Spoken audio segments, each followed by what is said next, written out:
La Navidad en Bélgica se festeja en familia. Primero con la Nochebuena, en general con la familia al completo, alrededor de una mesa festiva y se come el tradicional pavo relleno. Después está la misa de medianoche, que se celebra con muchas familias con niños. Es una misa muy alegre. Y después se vuelve a las casas, donde nos esperan todos los regalos abajo del arbolito de Navidad. Y la velada se termina con una copa de champaña. Hay que recordar también que estamos en pleno invierno. La mayoría de las veces está la nieve presente, que también crea una atmósfera muy navideña. Por eso mismo, está también presente bebidas como el vino tinto caliente, que se prepara con especies y bastante azúcar. Durante todo ese periodo sí hay muchos mercados navideños. El más importante se encuentra en la Grande Place de Bruxelles, donde todos los años se arma un árbol gigantesco con iluminaciones por toda la plaza y los stands de adornos navideños repartidos por toda la Grande Place y también por todo el centro antiguo.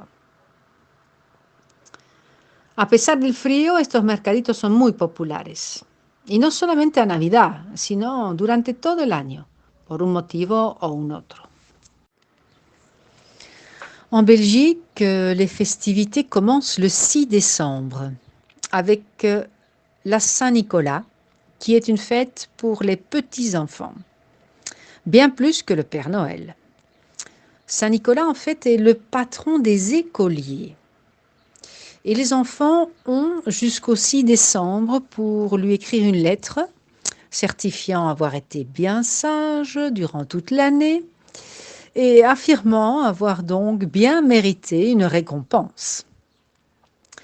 C'est pourquoi les enfants écrivent une lettre à Saint-Nicolas demandant évidemment une liste de jouets et s'ils se sont bien portés durant toute l'année, s'ils ont été obéissants et braves, Saint-Nicolas viendra la nuit du 6 décembre et leur apportera des jouets et aussi des friandises qu'il laissera dans des petites chaussures que les enfants auront laissées en général devant la cheminée ou devant la porte si la maison n'a pas de cheminée.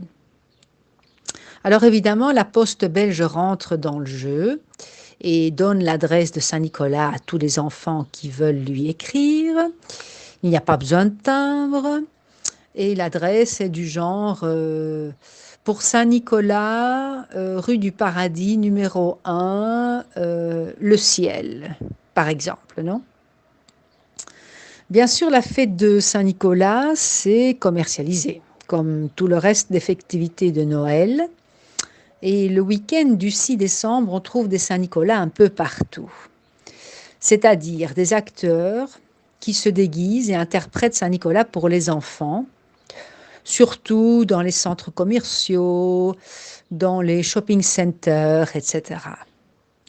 Là, les petits-enfants sont invités à approcher Saint-Nicolas pour s'asseoir sur ses genoux et se faire prendre en photo. Ça, en général, c'est la tradition.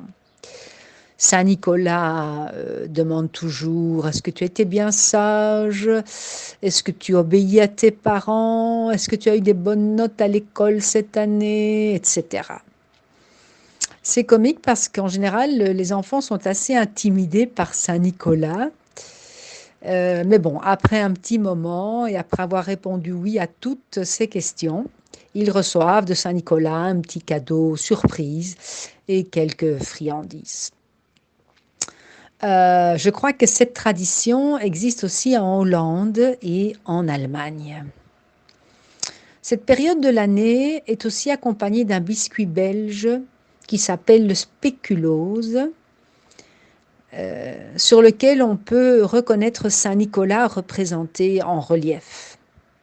Mais on trouve des spéculoses dans le commerce durant toute l'année, bien sûr.